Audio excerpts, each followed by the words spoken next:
a really busy time of year, we know, and you've all got to the end of a busy term and a busy year. So we really appreciate everyone making the time to join us. It's going to be a recap and a celebration of year 2 of Nature Park. We're going to be recording, so you can watch back and share with colleagues at your leisure. It will be on our YouTube channel. So I'm just going to say a few intros so you know who's here today. So I'm Jess Tipton. I'm head of the National Education Nature Park. I'm based at the Natural History Museum, but you might see behind me, big plant, because today I'm joining from our partner organisation, Royal Horticultural Society, their headquarters in London, because we just had a big afternoon of planning for year 3 of Nature Park. We've then got Minister Stephen Morgan, who's joining today live from the Houses of Parliament. We hope he's just ducking out of a debate, I think. So we're very, very lucky that hopefully he can join us today to say a few words. I will just keep checking whether he's managed to join us or not. And then we've got Tom Lawrence, colleague at the Natural History Museum, who's a community science officer working on Nature Park.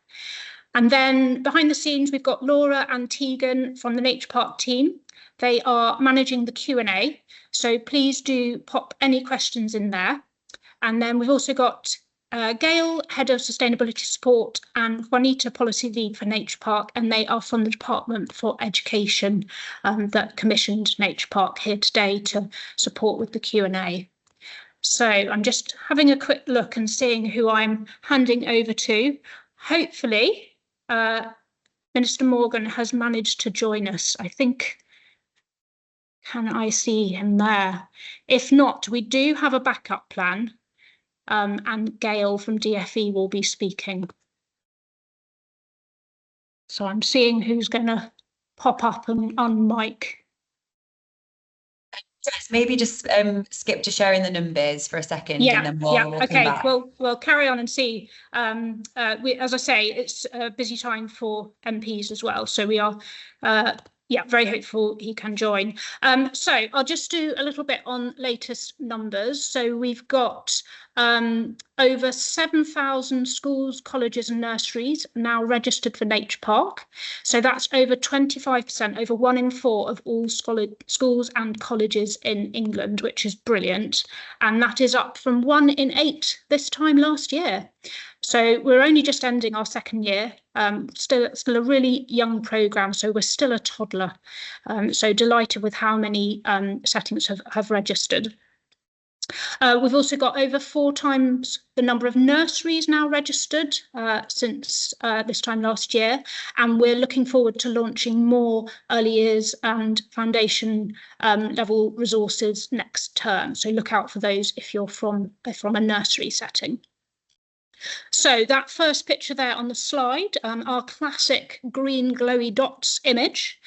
So we've now got over 3,000 of those registered settings have got themselves on the map, done their site boundary. So you can see they're going from Cornwall across to Kent to Norfolk, right up to Yorkshire. In fact, every region of England is now on that map. And then we've got over 11 million square metres of habitats have been mapped. So that's nearly double what it was just at our spring webinar just a few months ago. So if you've been involved in doing that with your school, that's brilliant. And we've tried to equate that to something that might be hopefully fairly familiar as a swimming pool, a good place to go any time of year, but maybe right now to cool off. So 8,800 Olympic-sized swimming pools, so a really, really large area, and they're spread all across the country, those habitat maps. So I think I will carry on a little bit more. So a few more highlights. So we've got over 1,000 schools and other settings are now busy working on their habitats. So that's contributing to that 11 million square metres of habitats mapped. So they've been using the digital tools available through Nature Park And that is 7 times more settings doing that than this time last year. And if you haven't got involved in that, it's really important because it gives a baseline for your individual site and the whole education estate across England. So it's really important for our scientists at the museum and elsewhere to help them work out the biodiversity impact of improvements being made. So you're part of a really unprecedented community science project, and there's lots of other countries that are admiring this work. So thank you for doing that. We've had our schools forum, Nature Park Schools Forum, with students and teachers from 7 Nature Park schools across the country. We've also been working on some maths resources with University College London and West Lodge Primary in Harrow. So we've had pupils and teachers and researchers working together with us on those maths resources. So look out for those going live. Doing some similar co-creation on computing resources in Exeter, and then we've had some online teacher focus groups to improve the website. So lots of working with teachers and young people. Another new thing for this year is we've been working with what we call the Sisterhood. So other Department for Education funded or aligned projects. So you can see there we've got climate ambassadors, sustainability support for education online platform, Let's Go Zero. If you haven't come across them yet, do check them out. We're going to have lots going on in the autumn with those partners to help settings with their climate action plans and their sustainability lead role as a real focus for next term. And then we've been collaborating also at centrally and regional level with CAPE CPD course, with Earthwatch, with Tree Council, with community science partners, UK Centre for Ecology and Hydrology, lots of long names here, the National Biodiversity Network Trust. Then we've also been working with Royal Geographical Society, the Information Commissioner's Office, Royal Meteorological Society, lots of other organisations on brilliant teaching resources. And there's a great resource library for you to check out across lots of different subjects, key stages. And then our regional teams from Royal Horticultural Society and Learning Through Landscapes have been working with all sorts of settings, organisations, sister projects all across the country. So a few stats from them.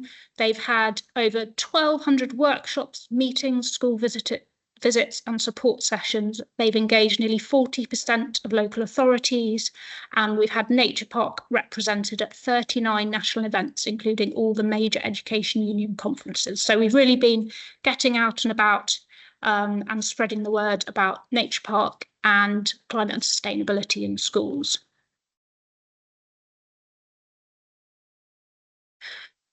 So I will move on to the next few highlights.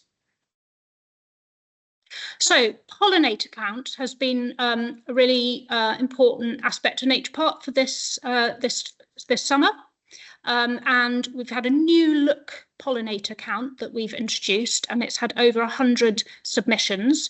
So that count is available from April till September the 30th. So it's still going, and you can still take part in that and when you come back in September as well. And there's now 2 versions. So one aimed at key stages 2, 3, and one aimed at key stages 4, 5.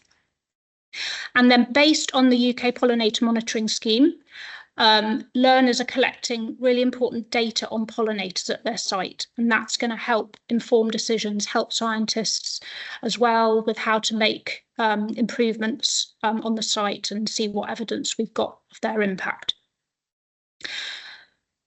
The other really exciting bit of work is joining up with breakfast clubs. So here we've got a picture from St Bede's Catholic Primary and Nursery in South Shields. So that is one of the early adopter schools of DFE's free breakfast club. Breakfast club is available to all children at the school, and they're really looking forward to involving those children in Nature Park. So they've got plans for a new sensory garden and a mini allotment area. So a really nice join up there between 2 different DFE programmes. And then lastly on this slide, we've got Colney's Junior School in Suffolk. So really nice example of involving the whole school there. So they've had all 3 classes from each year group, so that's years 3 to 6, involved in Nature Park. Total of 345 children, so they're all feeling involved and like their contribution matters. And they've done this through mapping. So they divided their grounds into different areas and then got a different class or group responsible for a different area, and then pulling all the data together. They've been involved in photography sessions as part of Hidden Nature Challenge, recording the wildlife on their site, and then sharing the contributions of each year group at assemblies, so everybody knows what's going on. So really nice example, and there is a story on that on our website if you want to check that out and get some ideas. And there's lots and lots of case studies, blog posts on the website with loads of tips and examples from other schools. So I'm either going to be passing over to the Minister or possibly Gail.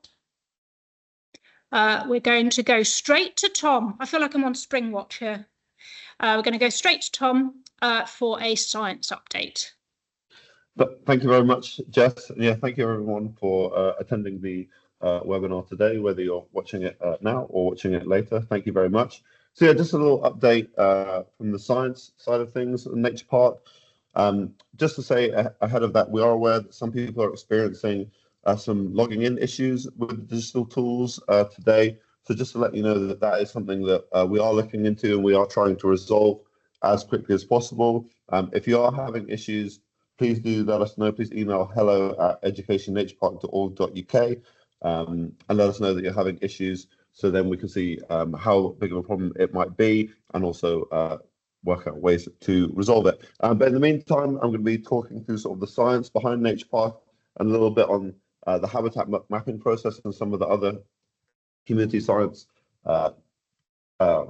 resources that we have. As Jess mentioned, we have over 1,000 settings now that have started mapping their habitats, and we've got over 100 submissions to the pollinator count, which is fantastic. These are habitats and these are pollinator counts that have been done by students up and down the country, and they're all really contributing very important scientific data that not only really helps them learn what's on their school site, but gives a wider understanding of what habitats and what pollinators are living on school grounds. Just to emphasize, as we do constantly throughout Nature Park, that we really want all, the science, all the community science to be done by the students, and the students to be engaged, whatever age they might be, to be engaged with the science and the Nature Park process as much as possible. We want them to be the ones out doing the habitat mapping, to do the pollinator counts, and them to really sort of see the benefits from that. It's real data that they are collecting. It's not just the tick box exercise because it's fun to do. They're really contributing very, very important scientific data about biodiversity, about climate, and then also about nature recovery as well. We're talking about evidence-based action settings. Can use their data to enact change based on evidence, not just on something that they think might be good. They'll actually have the evidence to back up the changes that they make, and this will be data that they've collected themselves, not data that somebody else has provided for them. So they really, have a connection to that data and connection to the changes that they are making. The gains that they might be making, they can be modelled through our Museums Predicts program, which we have a really great blog on that's recently come out. But then these gains can also be measured through our surveys, such as the pollinator count that Jess mentioned, and other activities that will be coming out. Next slide, please. So just talking about the habitat mapping. So we've got an example of a school here that's done their site boundary. Just a reminder that when you do sign up to Nature Park, to put your site boundary down, that links all the data that you collect to your URN, which is really, really important for when you're sort of assimilating all that data. So we've got a school here sort of in the early stages of their Nature Park journey. And then if we can go to the next slide. And then we've got that school here, so it's a primary school here, White Meadows, that have done their habitat mapping. So you can see that they've mapped areas, they've mapped micro habitat points, and they've mapped lines. So they've mapped a huge amount of things, and this is their baseline habitat. So again, the intention is that it's the students who are the ones going out and doing all this mapping, as the students are really at the heart of the program. to do the habitat mapping, we've run a series of webinars on it. I'm not going to go through exactly how to do it today, but we've got a lot of webinars and a lot of support out there to help you with the habitat mapping and all the activities, whether it's scaffolding activities if you need to get your learners to a higher level, or you feel like you can go straight into it. All the resources, all the activities are there on the website, very easy to access, all the flow charts for you to assign habitats, all there on the website. And we also have case studies on the website about how different settings have done their habitat mapping, because it really depends on what your setting looks like, how you do it. There's no right or wrong way to do it. And just a reminder that we did change to a browser-based tool for habitat mapping, and that is one of the reasons why we have seen such an uptick in habitat maps, and now over 1,000. So we really appreciate everyone's feedback on that, and having an interactive program with feedback from the users has allowed us to make these sorts of changes to improve the program. Next slide, please. So you can see one of the sort of important reasons for this habitat mapping. So on the left, you can see a land cover map that's been put together through satellite data. And on that land cover map, it's assigned some freshwater and some arable land. This is Carp Academy Manchester that this satellite imagery has come from. But then if you look at the map that the students have put together, their habitat map, you can see that where the satellite map has put freshwater, to put arable land, is actually ground without plants. And if you go on the habitat mapping tool or the Nature Park website and look at the map and you zoom in, you can see through the digital imagery that there's either a 3G or an AstroTurf pitch there. So satellite data is definitely not perfect. There's nothing like getting people out on the ground and actually assigning those habitats when they're on those habitats. So it's really, really important data that is being collected by the students. Next slide, please.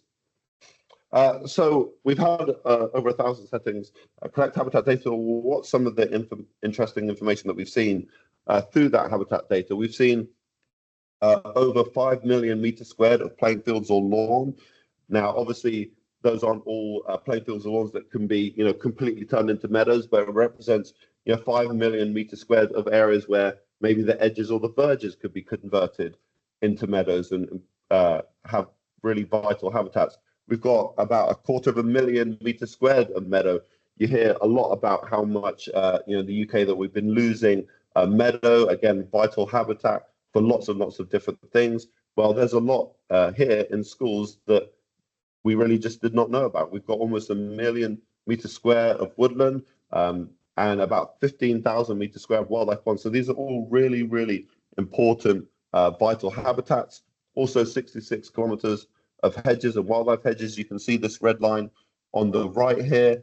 That's a school, and they've mapped that all as wildlife hedge. So that's really, really, again, important vital habitat, vital wildlife corridors to allow nature to get from one area to another. That's really supporting nature. And then if we look at some of our micro habitat points, we've got 69 back boxes. So those are, again, all settings that are supporting legally protected species in the UK. If you've been paying attention to the news, you can see there are hosepipe dams going on in lots and lots of different places. Well, there are 475 water butts, and I'm sure plenty more, that have been mapped on the Nature Park map. So again, those are settings that they're saving rainwater, preserving wet rainwater, which can then support the watering of their plants in a special times like this, where it's been very, very hot and we've got hosepipe bans in place. So it's really, really important things that are going on in schools that we really just didn't know about. Next slide, please. Also with iNaturalist, we've had thousands of biological records that settings have been contributing, and you can see some of the images here. We've got some really, really interesting moths that have been coming through. A second image from the left, that's an olive crescent moth, which is a bit of a rarer species to find. And the caterpillar of that moth prefers to eat withered and fallen leaves. So really, really interesting things that people are finding out. And by having settings up and down the country engaging in collecting biological records, we can get a lot of different information about, what species are living in these under-recorded areas, but also because they're such a widespread, how species might be spreading throughout the country. This could include how invasive non-native species are spreading, but then also maybe where some pockets of rarer species may potentially still have a stronghold. And this could then again be some evidence that leads to that setting do a habitat change, or maybe leads to some efforts going on in the wider community, because they know that this potentially rare moth has been found in the school site. And a reminder that if you do want to contribute biological records through iNaturalist, through the Nature Park, just to sign up to iNaturalist UK and use a username that begins with NEMP _, and then your biological records, and make yourself your license CC0, and then your records will appear on our Nature Park Wildlife Observations map. Next slide, please. We've also got our mapping change tool. Just one thing I really want to stress, the habitat mapping is your baseline map. So any changes you make, whether you're adding or removing things during your Nature Park journey, just to use the mapping change tool, because that's what we measure. We're measuring everything against your baseline habitat maps. So this is, again, as a way to demonstrate and show all the important changes that you're making for nature and for biodiversity. And next slide, please. And then what's coming next? So as Jess mentioned, we relaunched the pollinator count, and that was through feedback that we got from students, teachers, our regional teams. We made some changes, made it easier, more accessible for more students, whilst making sure that that data is still scientifically important. But we've got more biodiversity surveys coming on down the line that we're currently working on.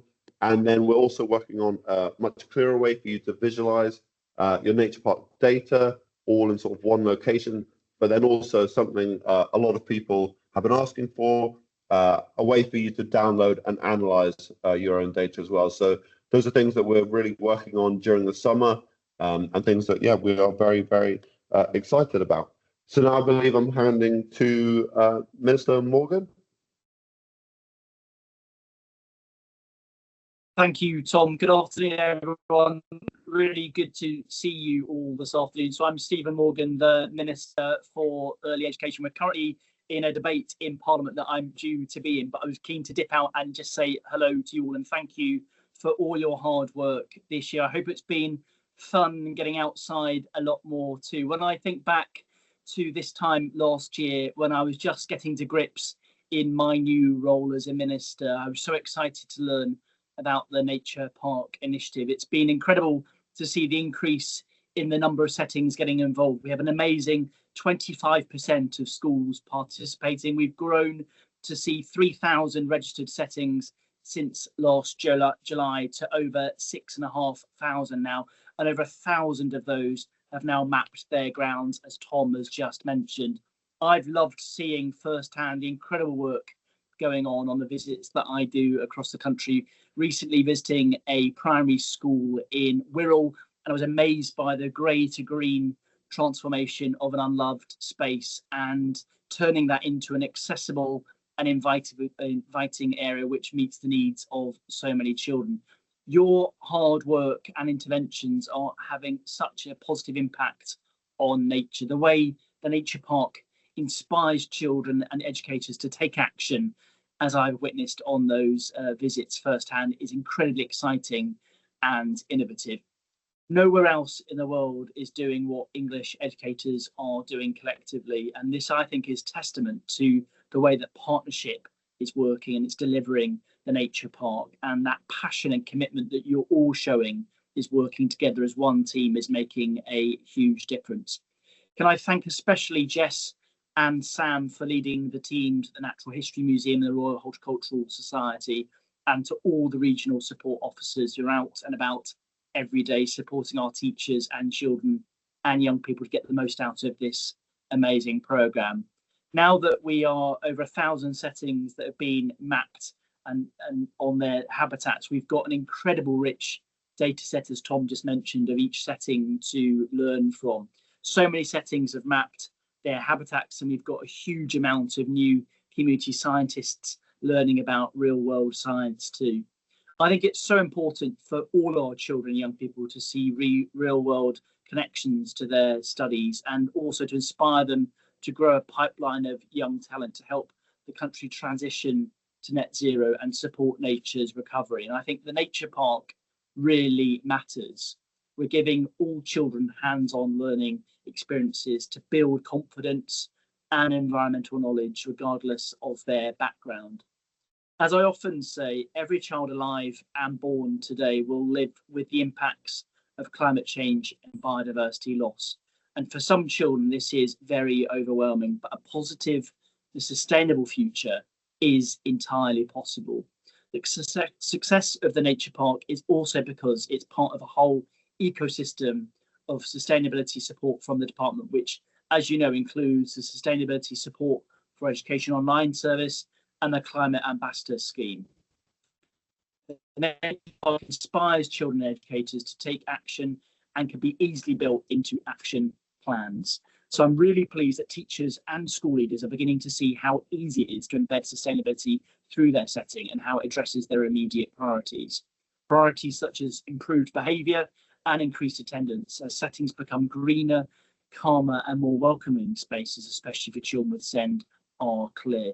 So together you are transforming local school environments and communities, making them greener, more efficient and future facing. Thank you for inviting me along this afternoon, and the best of luck for the year ahead. I'm really grateful for the work that you've done together with us in the past year. Thanks, everyone. Thank you so much, Minister Morgan. I'm so glad you could join us and duck out of that debate, and I hope it goes well when you rejoin. So I'm just going to say a few things for everybody to think about before the summer. Before I do that, I just did want to say a few thank yous. So to Minister Morgan and the team at Department for Education for all the support and commitment, and to our colleagues at the sister projects and all the other organisations we've been working with. I want to say thank you to all our colleagues at all the partner organisations in the central and regional teams. A lot of hard work and energy and innovation to making Nature Park a really meaningful, impactful, inspiring project. And last but by no means least at all, thank you to all the staff and young people at all the schools, colleges, nurseries and other settings for getting really stuck in. You're part of something really novel and special. Oh, something very noisy behind me there. So hopefully you could hear me. So a few things to think about before the summer. So we get asked quite a lot about how to keep things going over, well, particularly the summer holidays. And obviously it's very hot at the moment and not much rain. Tom mentioned about water butts, for example, as a possible solution to that. We've got a blog post with 5 top tips to help with watering, management of grass and wildflowers, ponds, trees and hedges. And I think they're very practical and appropriate for education settings, and hopefully quite a lot of them will reassure you that sometimes less is more, apart from the watering. Then second point here is, I mentioned this at the beginning, but DfE are hoping that all settings have a climate action plan in place in 2025. So we're really going to focus on this a lot in the autumn. We've got a post already that we wanted to put up now, so you can see it now, about how Nature Park can contribute to all pillars of this plan. So that's adaptation, biodiversity, climate education and careers, and decarbonisation. So Nature Park is relevant to all those areas of your climate action plan. Third thing here, Tom's already mentioned about pollinator count. So that's still live. So I think I said it's April to the end of September, and it's a really good time right now to get out on site and do some counts with your students. And there was a real dip for butterflies last year, but they're looking quite good as far as I can tell. I've seen a lot on the buddleias this year, which is really promising. So that's a nice activity to go and do. And then finally, just a reminder to ourselves as well, to get outdoors. We all know it's great for your physical and mental health for both students and staff. So that's a few things to think about before the summer. And then last slide is our mailbox, reminder of our central mailbox if you've got any questions. And then if you want to reach out to your local regional team, they're in all 9 regions of England now. You can find them on that webpage, their mailboxes. And then do give us a follow on LinkedIn. That's something else that we set up this year, and we'll be sharing lots more stories and examples as we go. So thank you so much for joining us. Have a really good break when you get there, and we look forward to catching up with you again in the autumn term. So thank you very much, and thank you to everybody for presenting and joining us today. Bye bye.